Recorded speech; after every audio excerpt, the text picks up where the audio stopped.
We have a bunch of products at Digital Wealth Partners and many that we're going to bring to market here in 2026. I think people have a lot of questions around those. Can you Yeah, speak to, some of the things that exist today? sure. So from a high level, we have two fund structures. We have the income fund and growth fund. These are, again, require clients to be accredited investors. So $1 million net worth minus the value of their primary home. And there's also some income thresholds that they can get over 300,000 if they file joint tax return. So the goals of these funds are sort of as the name implies. The income fund, the goal is to provide income to clients, so cash flow to clients in their account. The goal of the growth fund is to grow the amount of digital asset they hold, in this case, XRP. Now, when clients come in, one of the first questions they ask if they are accredited and interested in being in the funds is, what allocation should I have? Should I have some of both? Should I just be in one? Should I just be in the other? And again, it comes down to what are their specific needs and what are their specific goals. If they are, again, younger, they're in digital assets for the next 10 plus years. They're just looking to grow the amount they have, and the growth fund can be a good solution for them. If they are retired and a large percentage of their assets are in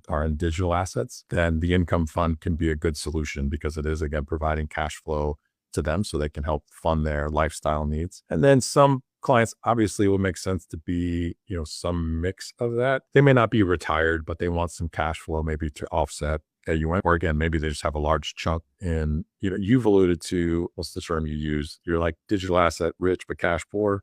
Yeah. So we do have clients like that at, again, all age spectrums. So they just may need some cash, again, to help offset AUM fees or some lifestyle things that they want to accomplish. And so we'll talk through which of those makes the most sense depending on their situation. And then, like I said, that kind of gets plugged into their plan, and we sort of look at that outcome. And again, back to the planning side, we're looking at, we're touching base with clients on a quarterly basis just to check in, and then reevaluating their plan on an annual basis. So as things change, allocations may change. We may shift from one fund to the other, or if they're in neither fund, then they may decide to get into the fund or funds.